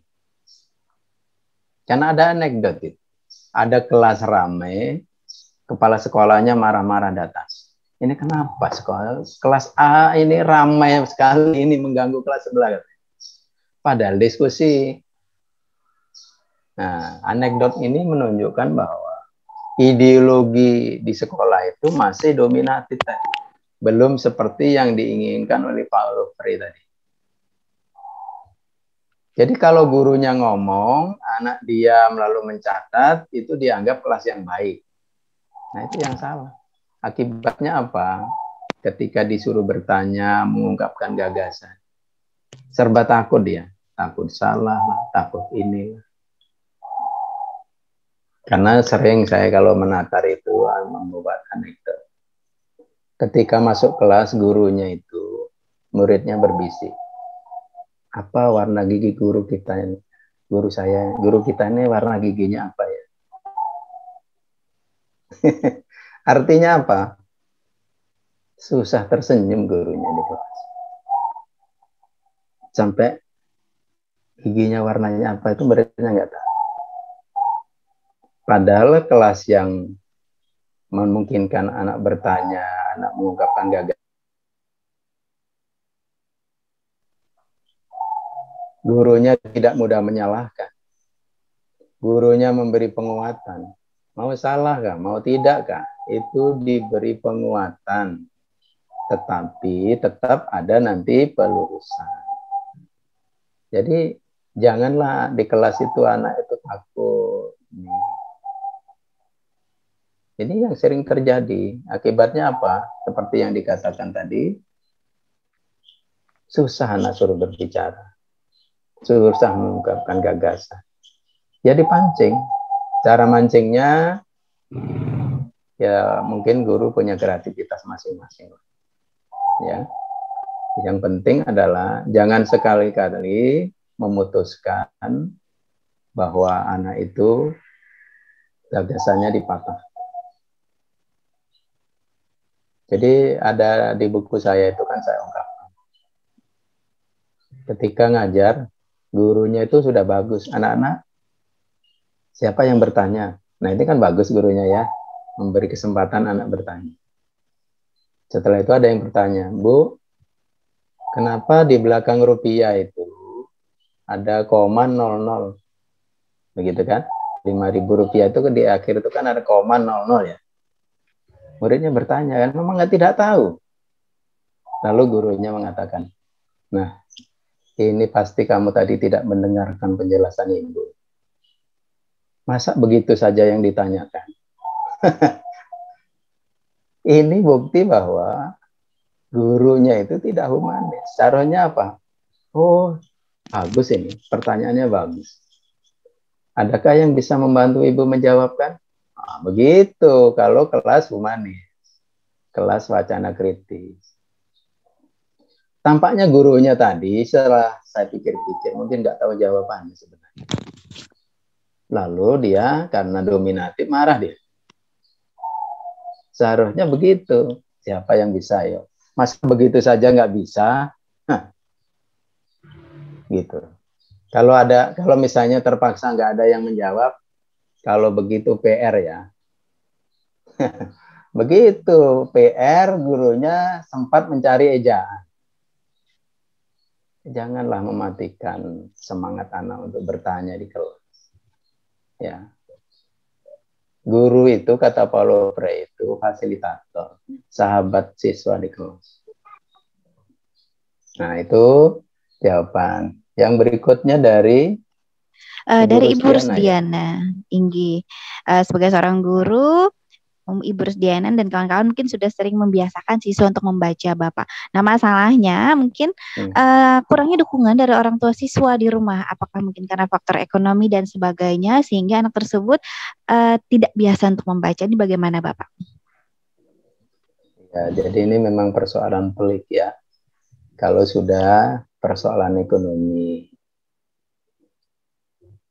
Ekonomi itu kalau dilihat secara nasional memang 30% rakyat Indonesia. Ya. Tapi yang 70% itu secara ekonomi nggak ada masalah kok. Ya. Jadi ya kalau alasan ekonomi itu hanya 30% saja. Di sekolah Bapak Ibu itu keseluruhan itu. Kalau ada siswanya 100, paling 30 yang masalah ekonomi. Yang 70 enggak. Tetapi dari yang 70 ini juga bermasalah, nggak pernah menyediakan buku di rumah ya. Karena memang orang tua itu bukan hasil pendidikan literasi kritis. Yang kita bicarakan ini, kita akan menghasilkan generasi emas 2040. Jadi anak-anak SMP yang Bapak Ibu bina itu, di 2040 dia akan menjadi orang-orang hebat, menjadi orang tua hebat, menjadi masyarakat hebat, gitu loh impian kita ini. Jadi memang tidak bisa bim salabim, perlu sebuah generasi. Di barat itu apa bisa tiba-tiba orang bisa membaca semua seperti itu? Tidak. Itu ratusan tahun proses. Ya. Salah satunya adalah proses pembelajaran bahasa di sekolah itu betul. Nah, itu. Sehingga nanti menghasilkan generasi yang sadar bahwa membaca itu penting. Begitu. Ya, jadi kalau memang yang sekarang ya anak yang di orang tuanya makan aja susah ya, ya susah memang mau gimana. Tapi kalau begitu diambil alih oleh sekolah tanggung jawabnya. Mungkin diambil alih oleh pemerintah. Terus masih ada ini? Dari Bu Mariana ya? Iya, iya dari Ibu Mariana, Bapak. Bukan, tadi Bu Rusdiana. Ini Ya, Bu ini belum. Mariana ya. Ya, jadi ini. Oh iya. Jadi anak SMP membaca mengeja aja belum bisa ya.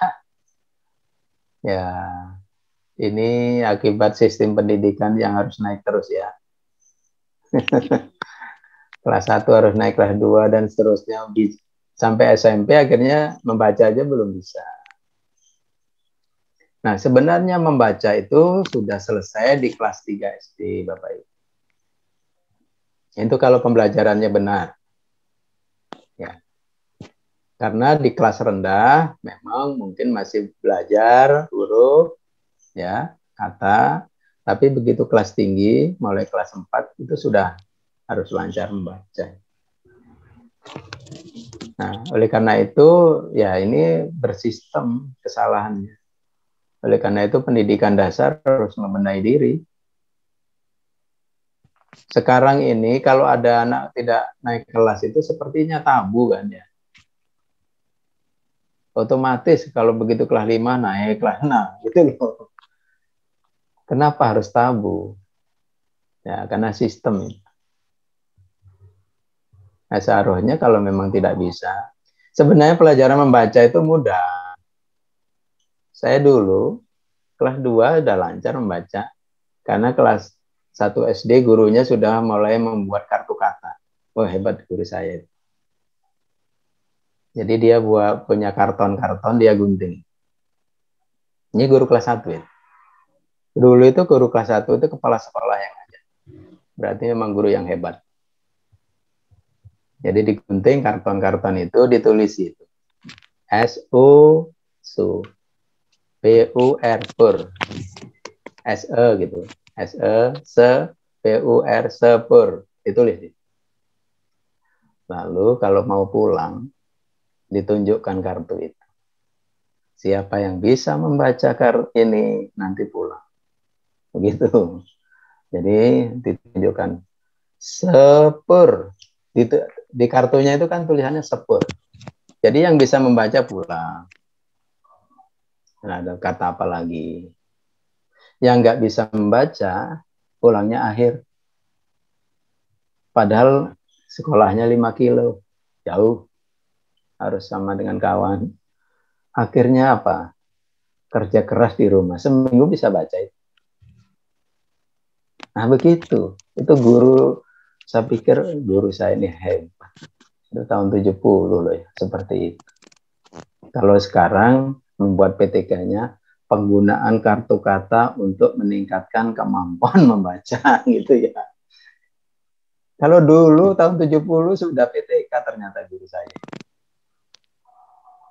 Demikian juga penambahan perkalian. 3 kali 3 ditunjukkan di atas. Ada yang bisa 9 pulang.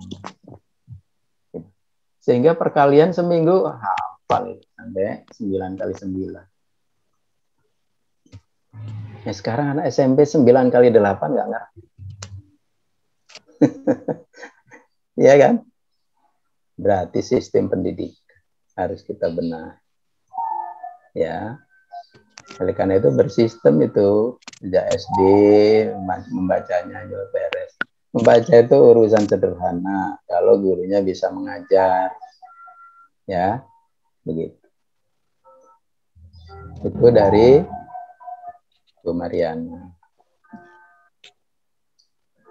Baik ya, sepertinya habis sudah ya. Iya Bapak, sudah habis pertanyaannya. Nggih. Ya, baik. Terima kasih. Mungkin bisa diberi satu kesempatan lagi nih. Siapa tahu ada dari Bapak dan Ibu yang ingin bertanya lagi mengenai literasi kritis. Silakan Bapak dan Ibu, mungkin satu penanya lagi bisa ya. Apakah masih ada yang ingin bertanya?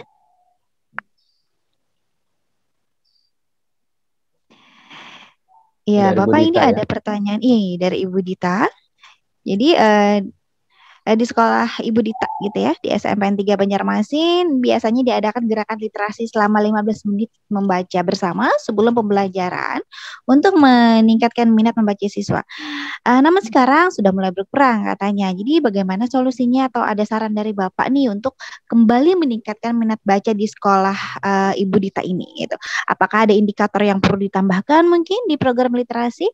Sementara fasilitas di sekolah beliau ini sudah cukup memadai seperti buku-buku perpustakaan dan pojok baca juga sudah ada gitu. Jadi tinggal meningkatkan, mungkin memotivasi siswa supaya lebih giat lagi membaca. Itu bagaimana caranya, Pak?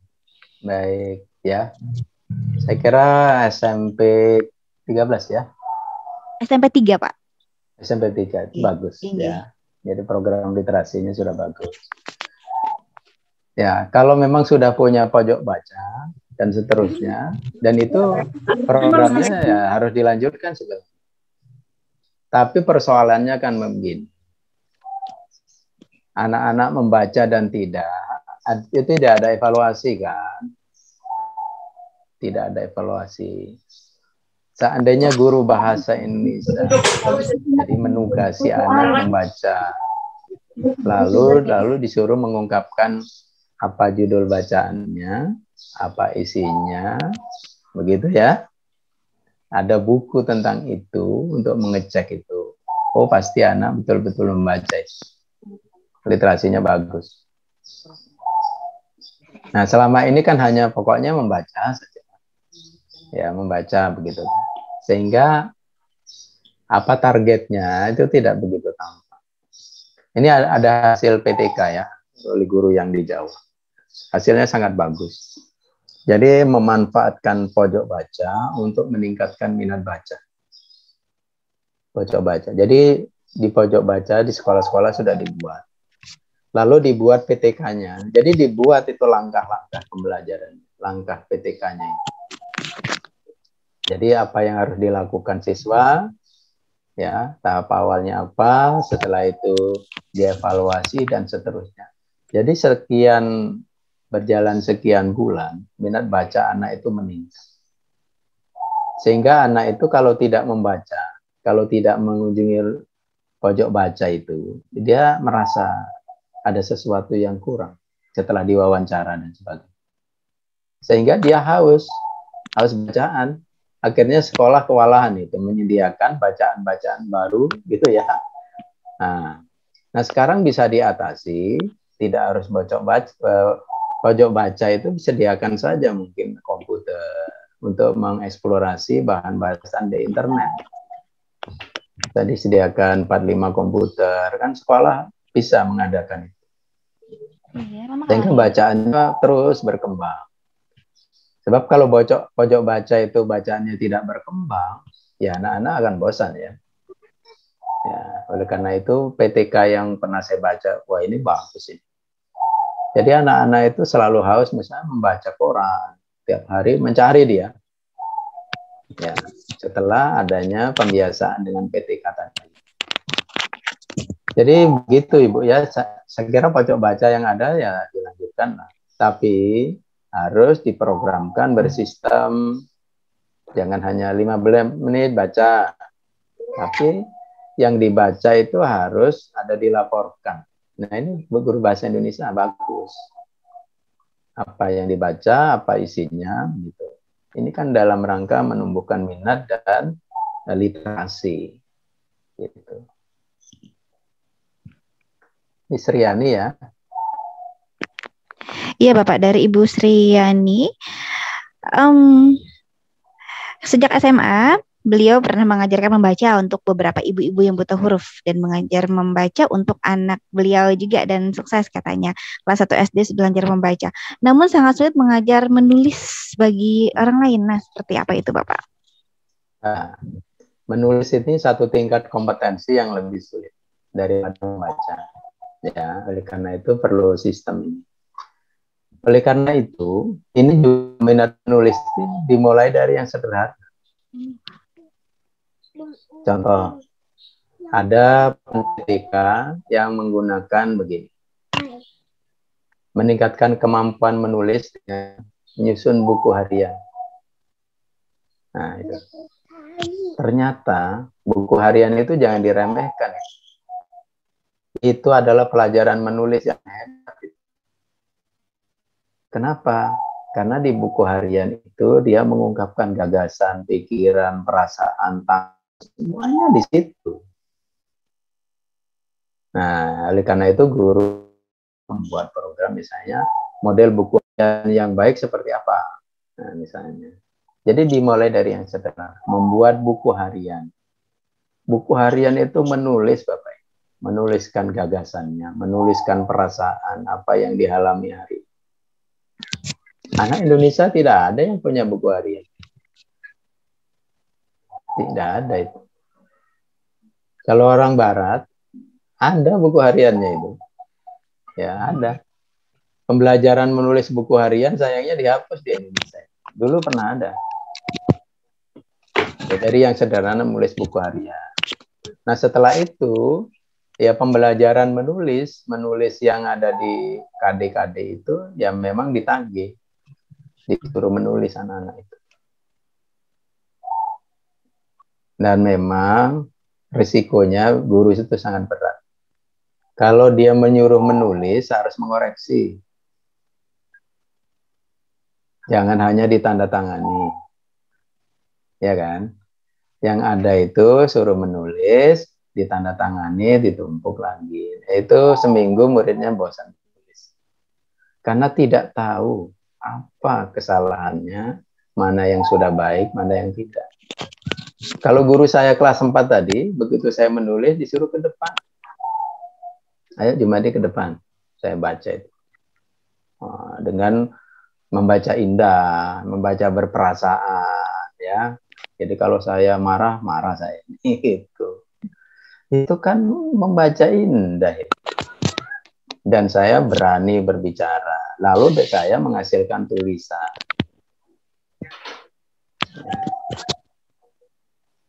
Jadi kembali ke pertanyaan tadi ya, memang susah menulis itu susah, kompetensi yang paling kompleks. Oleh karena itu mulai dari hal-hal kecil. Anak diwajibkan menulis buku harian di sekolah itu wajib, gitu ya. Saya kira itu sebulan sudah bisa menulis gagasan dia. Buku harian lalu ditransfer menjadi cerpen. Ya, cerpen tinggal mengubah aja tokohnya. Ya, kalau tokohnya misalnya Jumadi awalnya itu pada suatu hari saya siapa tokohnya, jangan Jumadi lagi.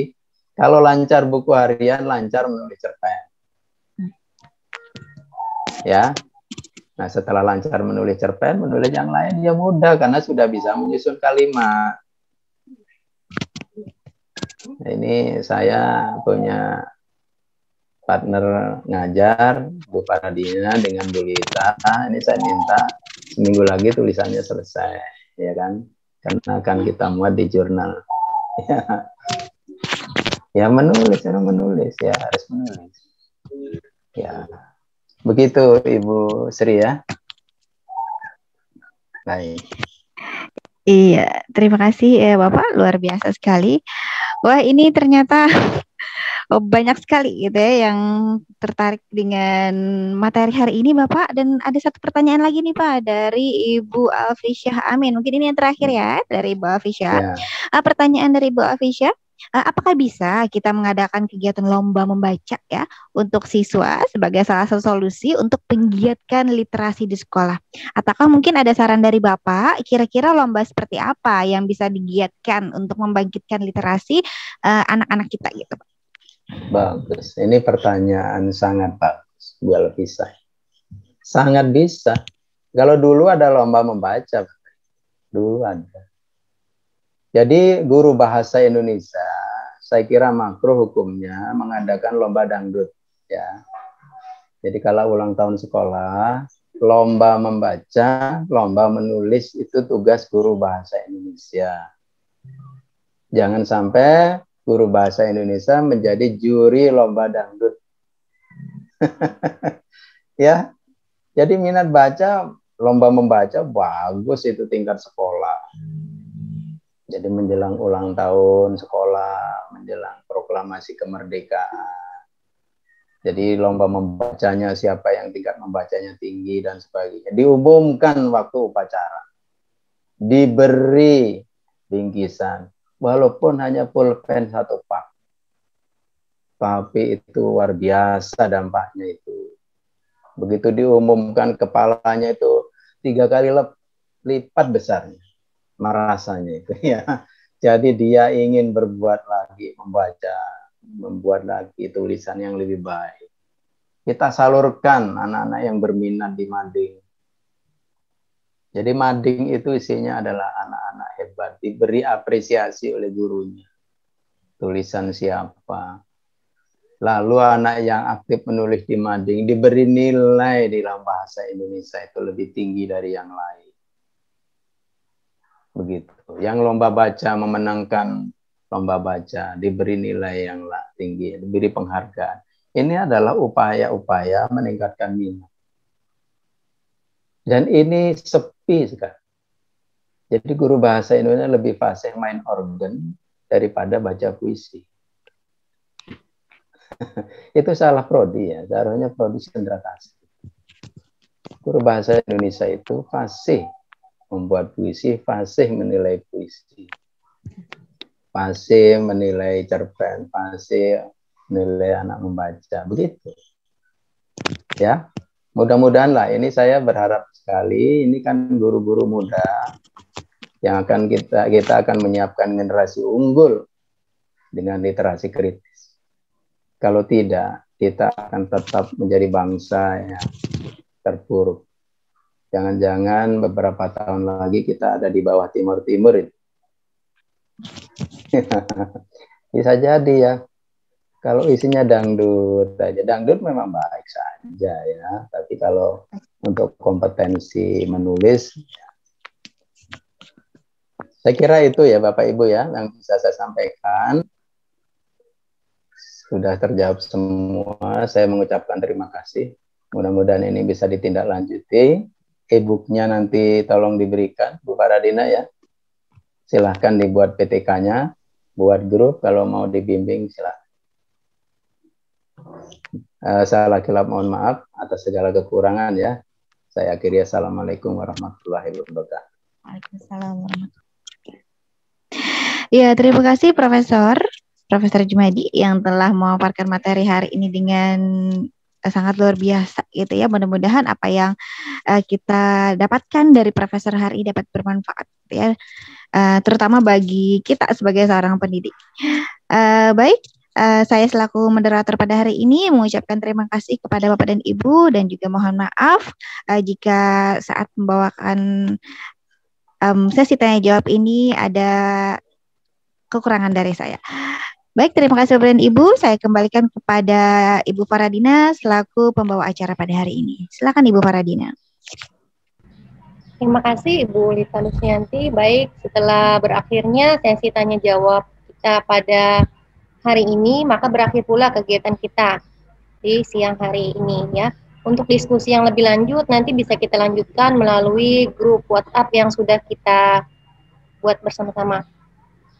Saya sebagai pembawa acara memohon maaf yang sebesar-besarnya jika ada kesalahan yang disengaja maupun yang tidak disengaja, atau jika ada pelayanan kami yang kurang memuaskan terutama di awal-awal kegiatan tadi ada sedikit masalah. Mohon dimaafkan yang sebesar-besarnya. Marilah kita tutup acara ini dengan mengucapkan hamdalah. Alhamdulillahirabbil alamin. Barakallah, semoga bermanfaat untuk kita semua. Akhir kata, assalamualaikum warahmatullahi wabarakatuh. Waalaikumsalam warahmatullahi wabarakatuh. Waalaikumsalam warahmatullahi wabarakatuh.